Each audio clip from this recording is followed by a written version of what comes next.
All right, and welcome to another episode of Life and Whiskey. Again, my name is Jordan, and I just want to do one final wrap-up video for this elk hunting series. I wasn't going to do it at first, but I think there's enough information that I just want to do a summary. And because we did a large variety of Evan Williams products, that I just kind of highlight some of those. So first, we'll do the whiskeys.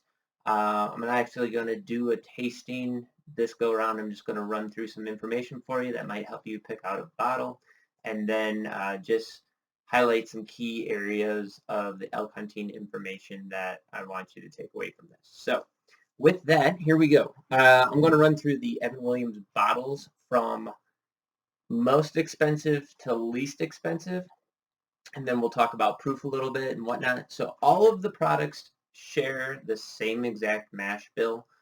It's the 73 13 12 bill that I've talked about with each bottle so far.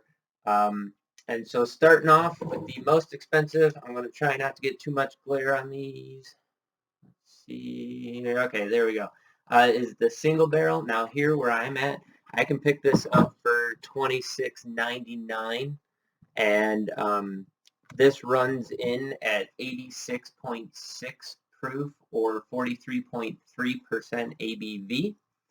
ABV. Next in line then is the Evan Williams White Label, or Bottled in Bond, as it is.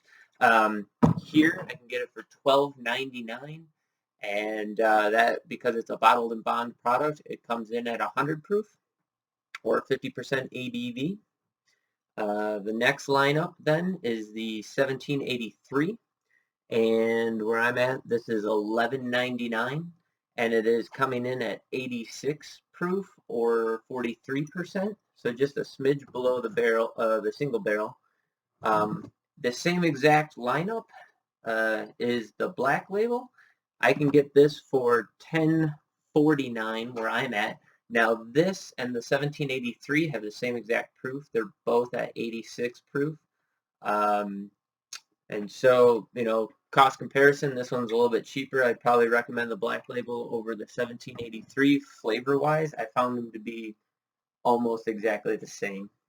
And then finally, which actually we started, so through the series I went cheapest to most expensive, but the Green Label, which is at 80 proof or 40% ABV, and here where I'm at, I can get this for $7.89. So that's just a quick wrap up of the whiskey that we reviewed in this elk, How to Hunt Elk series, and some of the takeaways that I want you to get out of this as far as the elk hunting side of things go are: number one, this is a whiskey review channel along with some life stuff, but just please drink responsibly and keep some of the things in mind that I talked about when it comes to hydration and altitude sickness, along with image that hunters have, and trying to keep a good image amongst people who are out, because hunters aren't the only ones out in the woods. There's people who are out there hiking and camping, riding bikes, or just out jeeping or doing other things along with hunters. So do your best to just try and be a nice person while you're out there. Share our public lands, and try and present the best image that you can, and help keep yourself hydrated and stay away from the alcohol till the end of the hunt. But that's just my opinion on that matter. Also, we want to talk about just the sequence of events when it comes to elk hunting. So, number one, kind of figuring out where you're going to go, when you're going to go, and what sex of animal you're trying to go for. And then starting to get in for those draws. Again, please go see Randy Newberg's videos on how to draw tags in various states. He does a great job of breaking down each system. GoHunt.com also has that information in really in-depth articles. So if you're not a member there, check out the Go Hunt webpage, and they'll help you out a fair bit with getting those tags. And then just continue your education. There's so much information out there, and it can get a little frustrating and confusing at times. But start now, start early. If you think you're going to be hunting during the rut, definitely go get yourself some calls and start practicing with those. Check out Chris Rowe's um, Roe Hunting Resources information. He has some stuff on YouTube. Definitely start there, but I encourage you to get a membership to his web page, to the Elk module.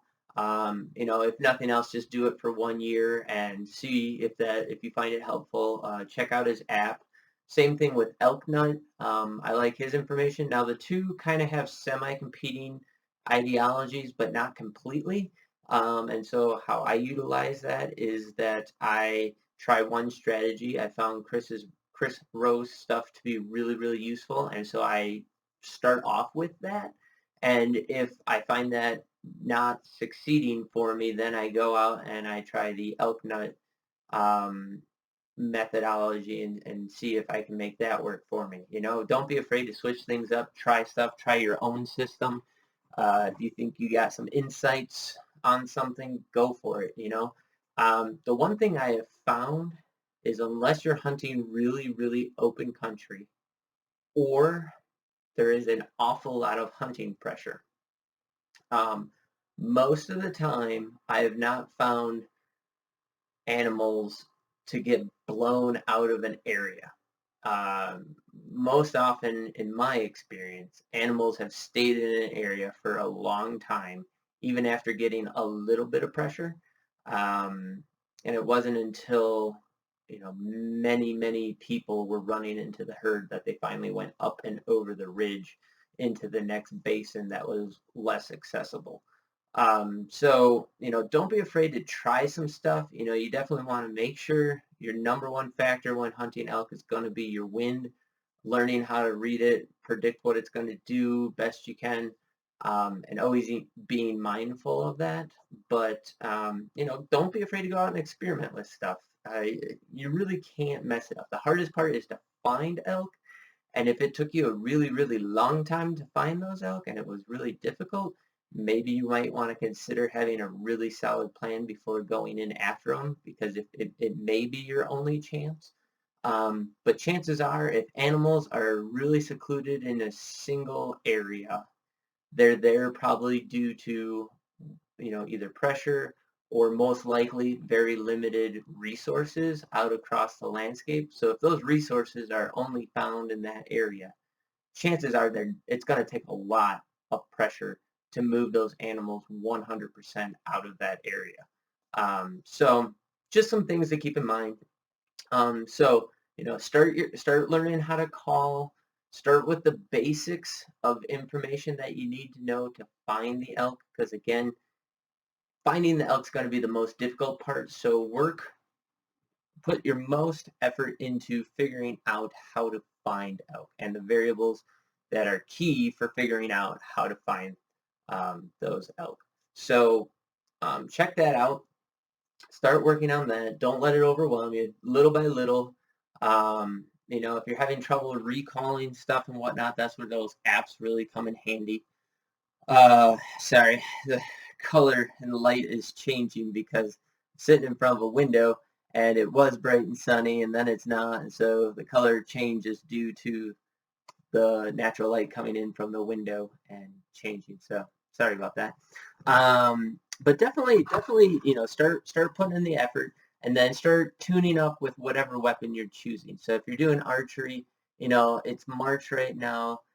Now's a good time to dust off the bow. Like me personally, I went out and shot this weekend. It's the first time that I've shot since probably November. So it's been a couple of months. So look over all your equipment. Make sure your strings are still in condition. Make sure there aren't any, broken parts or pieces and everything kind of looks right. And then just kind of loose one arrow and make sure, there's no squeaks or there's just nothing out of line before you really just start slinging arrows. But definitely start doing that. If you're more of a rifle hunter, right now some of the weather's crappy. It tends to be muddy outside. It is shed hunting season starting here pretty quick. for both elk and deer and stuff. So, maybe you're going to try and get out and stuff, but on some of those bad weather days, if you're a hand loader, great time to be starting to put together your loads. Um, for this summer and for the bench season so that you can get that weapon dialed in really well. Because for me, I find that we do a lot of antelope hunting, so you're shooting moderately long distances. We shoot out to about 400 yards, and I want my bullet or my cartridge figured out, by April or May, so that I can spend the rest of the summer in variable winds, variable weather conditions, and variable heat, putting bullets downrange on target and getting those variables parsed out so that I know that when the time comes, my wife and I can both make accurate shots. And I think that that's important to put in that time. Start putting together your dope charts and stuff, and actually, don't just rely on the calculated numbers. Make sure you go out and shoot those and make those adjustments. If you're going to put new glass on a weapon or something like that, now's the time to do that again. So you got lots of time to get familiar with it, with the adjustments, and you can shoot and get everything figured out. So just slowly and incrementally between now and hunting season, start working your way through whatever variables it is that you don't quite have figured out yet, and any new equipment or adjustments that you need to make so that you can practice for the majority of the year. Also, hunting regulations. So here in Wyoming, regulations get solidified by Fish and Game, I believe, in May, maybe June, right? So if you applied for a tag, sometimes, how a particular zone is being managed, the rules that go with a tag in a certain zone change from year to year because we have an adaptive management strategy here, which is good because it allows Fish and Wildlife to be able to adjust quotas and hunting variables to adapt to management population goals from year to year. And, you go through the spring and you figure out, what impacted winter conditions have on animals, how did the herd do. Sometime you look at what the birthing rates kind of are throughout the summer, stuff like that. And so with that adaptive management, sometimes they change those rules that apply to a particular zone. So oftentimes you'll find that you're applying for a tag not fully knowing what the rules are going to be for that next year, which does suck. But when those rules get, like here in Wyoming, get signed off and put into place, when they release those new booklets or publish the new booklets online, or you can get them at the store or whatever, of regulations, make sure that whatever state you're going to, you take the time to go read through that book. Make sure that you identify any of the changes that were made. If you were familiar with an area one year, make sure that those rules haven't changed very much going into the next year. I know in Wyoming, they have a section in the very forward part of the regulations that list all the changes that were made in that given year, and highlight that. So just, make sure that you're well prepared going into the season, and you kind of have a leg up. Don't put it all off to the very end, the week before you go. That's a pretty good way to get in trouble, especially with regulations changing year on year when it comes to like CWD and stuff like that across the West. So check those things out. Start getting brushed up on that. Also, work on your scouting. Definitely start picking apart areas of interest to you on, at a minimum on Google Earth. You can do a pretty good markup on Google Earth. Boy, this lighting is killing me. You can do a pretty good markup on Google Earth, and start picking that stuff out. Go into 3D mode. Start checking out how kind of the canyons and stuff are and how steep terrain is. Use that to your advantage. It's not a bad practice to try marking up, several zones. Don't just hone all your energy and attention into one particular area, especially if you're really hoping to get a general tag. Um, the beauty of that in most states with those general licenses is that, if an area seems too crowded, or you're just not finding the numbers that you want, or whatever the reasoning, you can pick up and move entire zones pretty easily. And sometimes you can do it in, an hour or two's worth of time. So me personally, that's why I don't tend to put a huge camp together. I normally sleep in the bed of my pickup and just pitch a tarp in, so I have a place to get out of the weather if it's rainy or snowy or crappy. I can have a little fire under there. I can dry out my clothing and stuff. I can get dressed standing up. But I got a little hard tonneau cover on the back of my truck that I can sleep under, keep the weather out. And I don't really unpack my stuff or anything, so that way if I need to move for whatever reason, even if I'm in the same unit, if I want to move just a couple miles down the road, because I found a better situation or something, I can do that. So definitely check that out. If you're planning on doing the archery hunt, don't be afraid of the dark. Make sure that you are, getting out there. You can do a lot of good scouting from your vehicle by just driving roads at night. That's why I find it's nice to have a day or two to put camp together, kind of get situated, and then before season opens, or if you're already in season, to kind of give yourself some wiggle room there, so that yes, you're gonna lose some sleep, but it's worth it. Like even if you want to set an alarm, go to bed at dark. It gets dark what 8:30, 9 o'clock maybe, um, and then set an alarm for midnight or so. Jump in the truck for an hour or two, drive around, roll down the window, shut the engine off, maybe set out some bugles, see if you get any responses, stuff like that. Like listening to where bugles are coming from is very, very helpful. So don't forget to try and take advantage of situations like that. Um, it can really go a long ways during archery season. Um, then when you're doing boots on the ground, so as you're hunting, like even if you don't find animals and you found an area you really want to go explore, and you got your boots on the ground, you might be hiking, 6, 7, 8, 9, 10 miles for that day, or whatever you're doing. Keep logging information. I touched on this a little bit during scouting, looking for rubs and wallows and water sources and food. You can identify places where elk have been eating because there'll be scat all over, but then you can see the pieces, the clumps of grass and stuff have all been nipped off.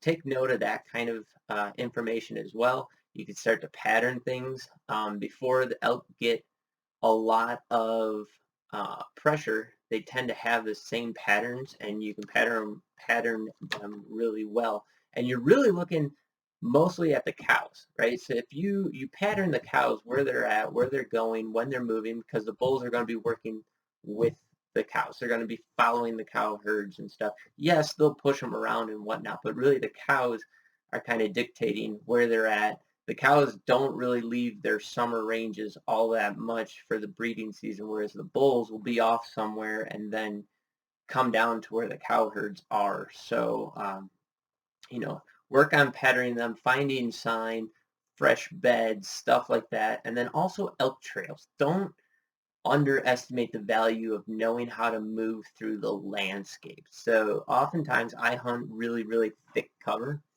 and there might be blowdown that stands 6, 8 feet tall. Maybe not 8 feet, but 6 feet tall is not uncommon, right? So you get tree upon tree upon tree falling down in these really thick blowdown areas, which is where the elk in the area I hunt really tend to bed. And so knowing where the trail systems are that the elk are using to sneak through an area, or to be able to move quickly through an area, to get around bedded elk with shifting winds and stuff. Having that type of information is so helpful. Not that you're trying to be quiet so much as if you don't have a trail, it can be a pain in the butt to try and work through stuff. It might take you an hour or so to go a couple hundred yards. Um, and not trying to go slow. I mean, trying to move fast, it might take an hour if you got real thick cover. So learning how the elk move through an area and reading a trail, like typically when you go towards a well-used water source, trails come together. So if you're half a mile away and you hit a trail and then another trail intersects it, and you look down and you see all the hoof prints are all going in the same direction even though the two trails converge.